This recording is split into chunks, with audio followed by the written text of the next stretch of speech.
The picket fences, the innocent laughter, the perfect postcard image of small town America. We all know the lie, don't we? We know what really lurks beneath the surface. We know what waits in the storm drains, in the dark, in the deadlights. HBO Max has just dropped the pilot for Welcome to Derry. And I'm just going to say it right now. They didn't just make a prequel.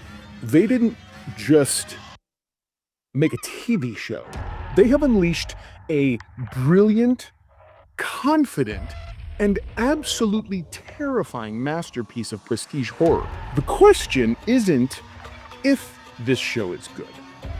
The question is, are you truly prepared for this level of cinematic terror on a weekly basis?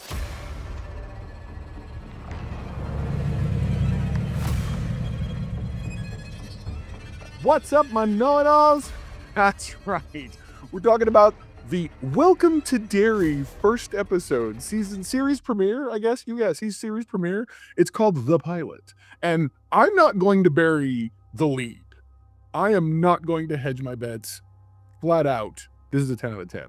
I know, you're like, but you just told us that. Oh my God, how could you do it in the beginning? There's so much to go over when it comes to this. Trust me. You're going to want to know, how did I get here? And am I serious? I'm going to walk you through it, okay? It's a perfect score. I understand that. And I don't give these out lightly. But this is one of the single best horror pilots I have ever seen. So if you're a diehard It fan, worried that they were going to really mess up the lore, or if you're just sort of a horror fan wondering if this is a cheap cash grab, this is the real deal. This is the game changer we've been waiting for. We're going to break down why this pilot works so perfectly, from its big screen cinematic feel to its really pitch perfect dread, and the brilliant way that it expands the Stephen King mythos without ever feeling like a retread. That was literally the only thing I was worried about most. And let me know in the comments, what is the scariest Pennywise moment from the Muschietti films? The projector scene, the storm drain? I want to talk about it. I want to talk about all of that. So buckle up, because we're getting into this. The show drops us in Derry, Maine in 1962, about 27 years-ish before the Losers Club. We follow a new cast of characters, both adults and kids, trying to live their lives in, I would say, the seemingly normal town, which it's always seemingly normal. It's sort of the individuals, but these earlier days seem a little more put together in terms of the town itself has not been terrified yet. Because if you remember from earlier iterations and the stories even, the town itself seems to reluctantly be like, well, this is just the world we live in. This is the way things are. Okay? We're at the beginning of that. So the main story it would really center on Major Leroy Hanlon. Yes, that Hanlon. Okay? Right? And his family moving to the Derry military base, as well as a group of teens, because it wouldn't be it without a group of teens, dealing with a mysterious disappearance of one of their friends, okay? But this is Derry. Normal doesn't last long. An ancient evil is stirring, the 27-year cycle is beginning again, and people are starting to see things. A red balloon, a familiar toothy grin. You know the drill, okay? I'm not a horror guy. I need that to be abundantly clear. I am not a horror guy. So for me, the fact this series was so captivating was really something I wasn't expecting. I think the first thing that really hits you is that this does not look or feel like a television show. Director Andy Muschietti, he directed the pilot. He's what they call the pattern director. So he's the template, if you will, the template director. He really brought his entire feature film toolkit with him. The production design, the 60s atmosphere, the cinematography, it's all really immaculate. It's drenched in this really unsettling tone. He gives you these really beautiful, warm, nostalgic shots of Americana, which I think is really the thing that visually we've always latched on to. At least in it did a really good job doing that as well. And then he just lets the camera linger a second too long, letting the shadows in the corner sort of get a little too dark. He makes a sunny afternoon feel ominous. Stuff that Andy Muschietti does super, super well. All right, genuinely speaking. So this pilot understands that real horror isn't just It isn't just jump scares, it's dread. It's that sustained, slithering note of unease that something is fundamentally wrong with this town.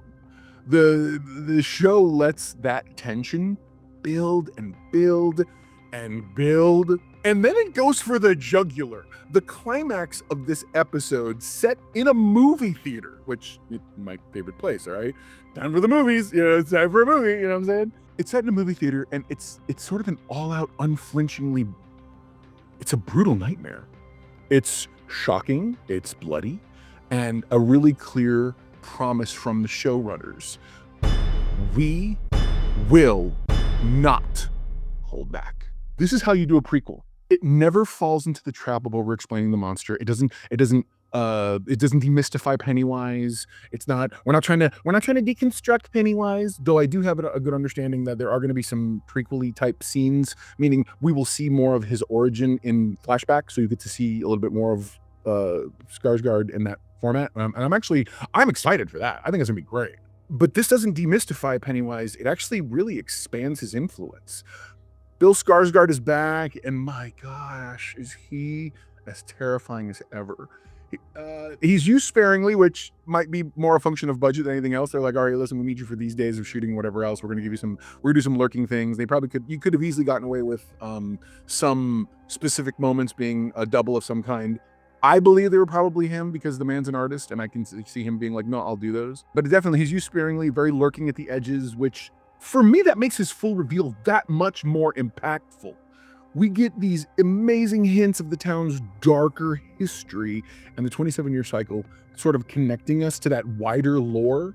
All right. Yes, we do meet the Hanlon family without ever winking at the camera. It enriches the world we know instead of just rehashing it. In true Stephen King fashion, the supernatural horror is fed by, I would argue, real world horror. Anybody who doesn't have really a sense of balance and understanding sort of how these things should work and mirror might accuse this of being the wokeification of this movie, of this series, and I disagree. I would patently disagree. Being able to have the Hanlons front and center as our point of connection to the future, I feel like really works, especially in this scenario, and I'm okay with that. The pilot gives us really kind of a phenomenal performance from Joe Van Adepo, who he plays Major Hanlon, a black man and a war veteran moving his family to this all-white town in 1962. They use, I really like the way Andy Muschietti, he uses this sort of the racism and the hostility he faces as terrifying as any clown. And the show makes it clear Pennywise isn't the only evil in Derry. For me, anybody who's going to be like, well, that's just this and that, it's woke this, look, there's nothing more terrifying than when you can anchor, or more, if you will, your horror to reality. It makes, again, human beings are probably the more scariest thing ever, regardless of monsters, demons, whatever. Human beings are rough. And I love the way that it really takes and adds to that element. I think the town's human darkness, the bigotry, the trauma, the secrets, Pennywise is, all those things rather are the appetizer. Pennywise is really just the main course. Let's say it like that. It's brilliant. It's layered storytelling. And I think that's why I'm so excited and hyped for this. It's not often a show comes out swinging with this much confidence, craft, and I would argue pure, unadulterated terror. Especially for me, someone who's not a horror fan. The pilot, that's a cinematic event. It perfectly balances prestige character-driven drama with the kind of really visceral, shocking horror that makes you want to watch through your fingers. At least that's what I was doing, all right? It's a promise that this show is very much going to be something special. This is a game changer for horror on television. For me, I know for a fact, it sets a whole new, incredibly high bar. And I think that's the difference between this and other shows that have tried to do something similar. So there you go. Now you know. If knowing's half the battle, you're halfway doing it all yourself. So, for its masterful direction, its pitch-perfect tone, its brilliant expansion of the lore, and for being genuinely, pants-wettingly terrifying, where does the Welcome to Derry pilot land on the Know-It-All Index? It's a perfect 10 out of 10. What do you mean they're all gone? What happened? This is prestige horror perfected, an absolute nightmare in the best way possible. I am all in for sure. All right, guys, let me know what you think. Comment below. I would love to hear more of your thoughts. And as always, never forget, everyone loves a know-it-all. Now, if you'll excuse me, I'm going to go board up all the drains in my house.